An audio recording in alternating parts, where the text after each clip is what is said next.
Okay guys, I know you just started this video, but stop and think. What are you really passionate about?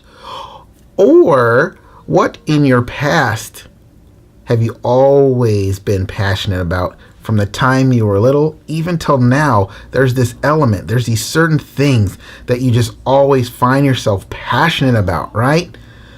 Those are the fingerprints of God's vision and purpose for your life.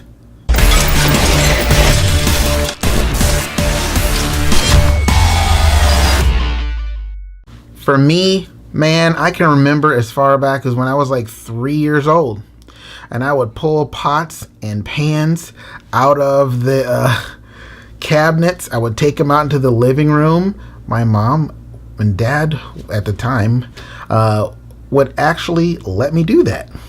I would never let my kids do that right now. So it kind of makes me rethink my parenting.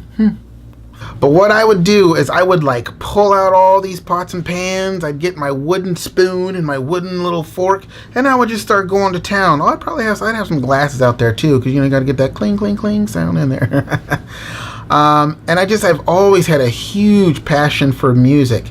Got my first guitar when I was 18, but before that I had been introduced to heavy metal by that time, and oh my gosh, there was this guy, Kirk Hammett from Metallica. I watched him play like nonstop, and I was like, I have got to learn how to do what he is doing. He's so amazing.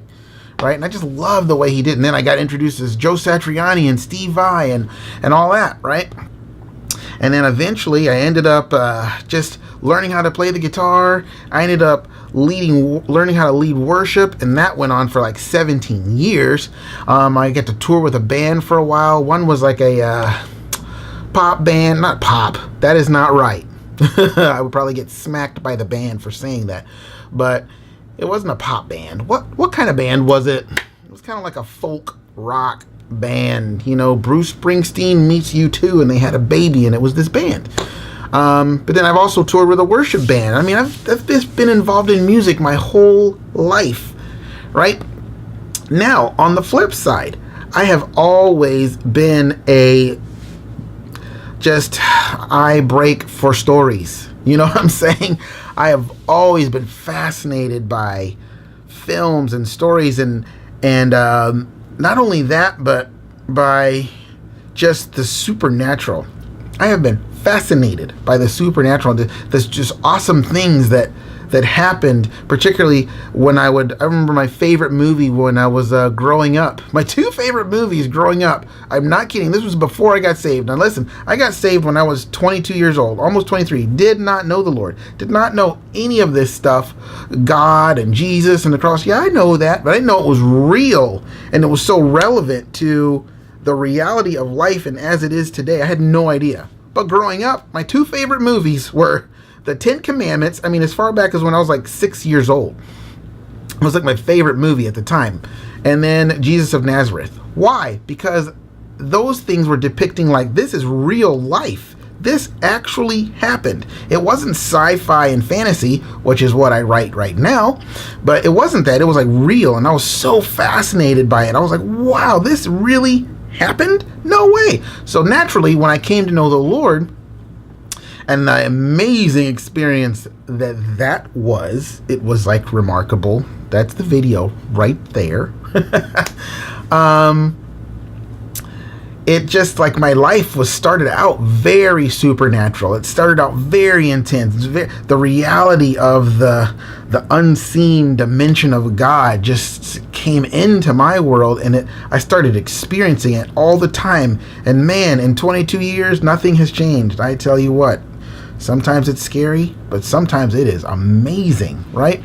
But I say all of that to say, like, those are the fingerprints of God in my life. You know, we are created, we are born with our purpose is woven into our DNA. Read Psalm 139. You'll see that God had this idea. God had a vision. He had this thought like, oh, you know, this would be cool. This would be so awesome. And then he started weaving that idea together, and it was you. insert name. And he had all these dreams, and he had this whole plan all planned out for your life. It's called his vision for your life. It's called his purpose for your life. And he is excited about it. He is like jazzed about who you are and what his purpose and plan is for you. But we're also born into a sense of separation from God. You know, that we get to this point in life where we have to recognize, like, yes, you came from God, but he put you in a situation that actually it causes you separation from him. So you have to come back to him and reconnect. We can get into that in a completely different video. I'm sure I've addressed that in actual other videos. Who you are, God made you before you even were born. He knew you. He understood you, and then he fashioned you together. So it's like when you come to know the Lord, man, he knows what he wants to do with you. More than that, he knows who he wants you to be and who he wants you to grow up and mature into, the kind of person he wants you to be. For out of that will come all the doings and activities and the things he wants you to do. And he is pretty excited about all of it, the whole process, the beginning, the middle, the end, and the twist. Anyway, so I share all of that stuff to say, you know, it's not difficult to look back, just a cursory view of your life, and see the things that you love and are passionate about that keep popping up. Because we go through life and pressures get on us, horrible decisions get made by us, consequences are experienced by us, and life just starts to crush us sometimes, and then we lose our purpose. We forget who we are. We don't know why we like things that we like, but we do. And then other false passions come in, because you can be very passionate about something that's actually not real. I met this one lady, and she said she developed a great passion for performing abortions. Now, naturally, that's a false passion.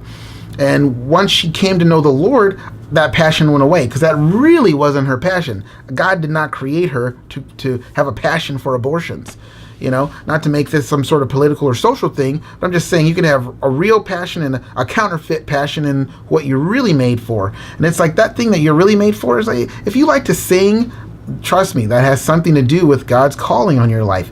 If you like to play sports and you love to run and anything athletic, I just love it.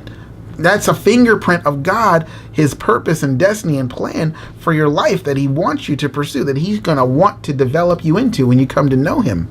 So I just encourage, that's what I want to do. I just want to encourage all of you guys to just go back, you know, maybe take an hour or so and just look back over your life and go, who have I always been? What have I always liked? What have I always been passionate for? And that will be a big step in you understanding who you are and how God has made you. I hope you guys have been blessed by this video, and I hope you will subscribe to the channel and leave me some likes and some comments, and I will see you guys tomorrow. See ya.